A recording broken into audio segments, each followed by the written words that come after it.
io ataontsika hoe tokotelo na toko efatra na masaka ny nahandro ny natao ndio mpanao politika tany aloha zay isorana azy reo fa zay aloha ny vitany zay no isorana azy fa ireto tanora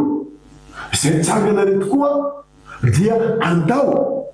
ho toanatsika ho metsika lanja ho metsika sehatra fa manam-pahaizana reo ary manana ny maizy azy reo ary za dia midira manokana azy reo na dia tsy nifankahalala aza ny tanora mpitolona tamin'ireny fotoana ireny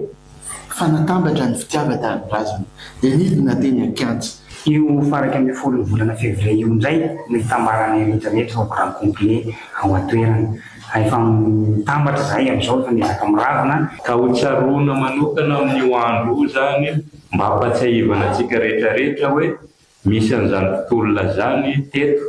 niezaka ary nanana fitiavan-tanindrazana dia misy amin'izao koa colonel no nandray fahefana rehefa nanao ny tolona teo iny isika tamin'ny 14 octobre ny symbolisme apetraka anatin'izay zany hoe ampatsiahivana amin'ny malagasy rehetra hoe aza manaritoky aza kivy fa ny tolona dia mbola mitohy ary manantena fa manana colonel tsika afaka mbola amitan'izay tolona zay. Na dia tsy nifankahalala aza ny tanora mpitolona tamin'ireny fotoana ireny fa natambatra ny fitiavan-tanindrazana dia nidina teny Ankantso. Tsy misy ny fisarana eo amin'ny mpitondra sy ny vahoaka sy ny mpitolona rehetra ny CNZ YZ izay olona terany Madagasikara. Fa miombona anatina hetsika ray dia amin'ny faraka amin'ny folo volana février io amin'ny laratomboavy zao zany amin'io ndray zay au grand complet mitambatra ny zingazinga rehetrarehetra. Amin'ny 11 février io tanora mitambatra ao ny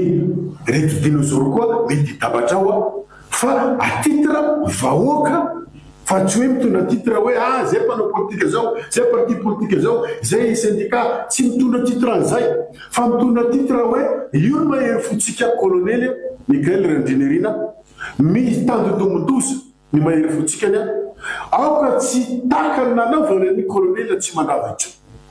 fa aoka orovantsika ny mahery fotsika ninona mety fitovika ninona mety zavatra ifanipana dia zao hoe alaontsika ho tambatra ho iray amin'ny 11 février io anatanteraka ny dia be